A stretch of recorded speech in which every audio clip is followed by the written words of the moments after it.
Welcome everyone to the online interview series hosted by the Evidence and Governance Politics Research Network. Evidence and Governance Politics, or EGAP, is a global research evaluation and learning network. We promote evidence-based policymaking and innovation in various governance and accountability domains. My name is Ingird, EGAP's Managing Director, and today I'm speaking with EGAP researcher member Professor Nyhan, a professor of government at Dartmouth College. Some of Professor Nyhan's work addresses misinformation of news media coverage and social media around the US elections. Thanks for joining us. My pleasure. Your recent piece in the Washington Post identifies 5 myths about the prevalence and influence of misinformation. You argue that although misinformation remains a major challenge in the US, its impact on the population's political attitudes and beliefs is largely overstated. Could you please highlight the key points in your piece related to the effects of misinformation spread by news media outlets? Sure. The challenge, I think, is that it's intuitive to think that everyone is in the kinds of echo chambers or filter bubbles that commentators have worried about. That's been a concern we've heard increasingly in recent years, especially since the 2016 election. But when we actually look at behavioral data that measures the information people are exposed to directly rather than asking them about it in surveys, we find there's a lot of important differences across the population. Most people have relatively balanced information diets or just simply don't pay very much attention to politics at all. It's only a small percentage of people who have very skewed or slanted information diets. Those people are a concern. They're often the most politically active or vocal. But even in those groups, the proportion of their information diet that's coming from untrustworthy websites, for instance, is relatively small. And I think that changes the conversation about the effects of misinformation. We need to think about that as something that's being heavily consumed by a small set of people who are especially vocal and visible, not something that the average person is spending a lot of time viewing. Yeah, it was really, really enlightening. So social media is another key player in the spread of misinformation. In other research, you examine how social media platforms might more effectively label fake news during the election campaign. What did you find in terms of effectiveness, and what might policymakers and social media companies take away from your research? We had 2 primary findings. This was research with my students here at Dartmouth. And what we did is we tested the labels, some of the labels that Facebook first used to identify articles that fact checkers had found to be false or misleading. So it was intended, these labels were intended to warn Facebook users that they'd encountered information that was that had been called into question by these fact-checking outlets. We found that the labels did reduce belief in the misinformation question, so they were effective. However, they could have been more effective if the language had been stronger. That was the first key finding. At the time, Facebook was using language that was saying the claim was disputed. And we found that when the claim was instead described as having been rated false, people perceived it as less accurate. And that's an important question even right now, because some of the labels that are still being used by the platforms don't fully express the extent to which the claim in question has been disproven. The second key finding is that when we gave people a generalized warning about the prevalence of so-called fake news online, that it wasn't attached to any specific article, it made people perceive dubious articles from questionable sources as less accurate, but it also reduced the perceived accuracy of real articles from mainstream outlets.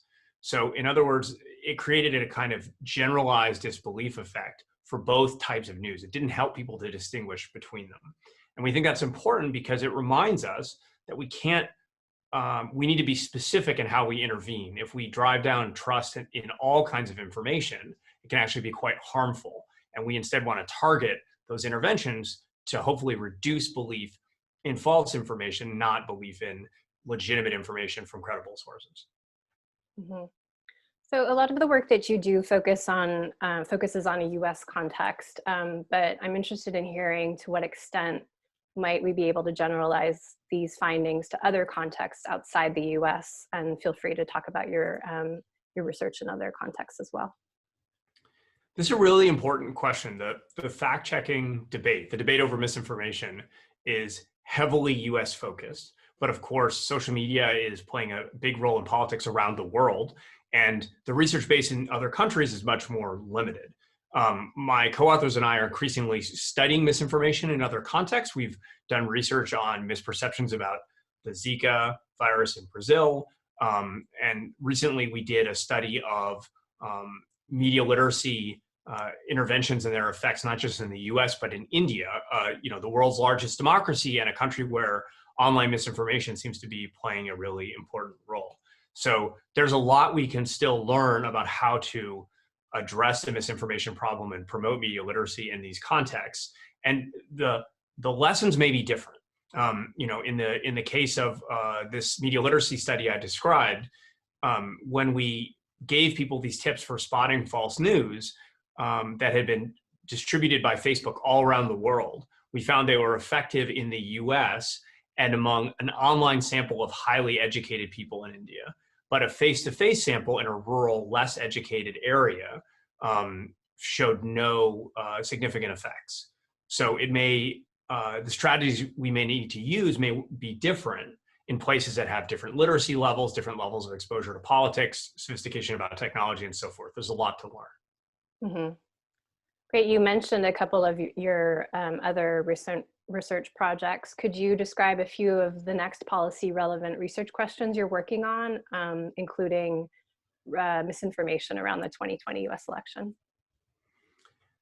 Sure. So my co-authors and I are examining misperceptions of widespread voter fraud, which is, of course, a very salient issue in the United States right now.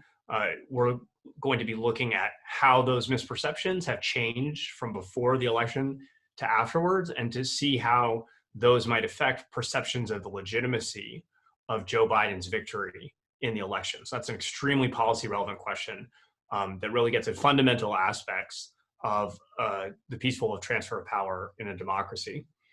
We've also been tracking misperceptions about COVID-19 over time and the coronavirus, and measuring the efficacy of fact-checking interventions designed to correct misbeliefs about that important subject that we think can make an important contribution during a global pandemic. And then finally, my co-authors and I are providing what we hope will be the most comprehensive measurement of exposure to potentially harmful content on YouTube, which is a platform that gets much less attention than Twitter and Facebook, even though people spend a very large amount of time watching it. It's a very important source of news and information, and often misinformation and harmful and extremist content of different types. So we're going to be reporting more findings from that study in the future, and hopefully learning more about who is actually consuming these potentially harmful kinds of content, like white nationalist content, conspiracy theories, and so forth. Sounds really fascinating. We're looking forward to seeing more of your work. All right. Thanks very much, Brendan. My pleasure.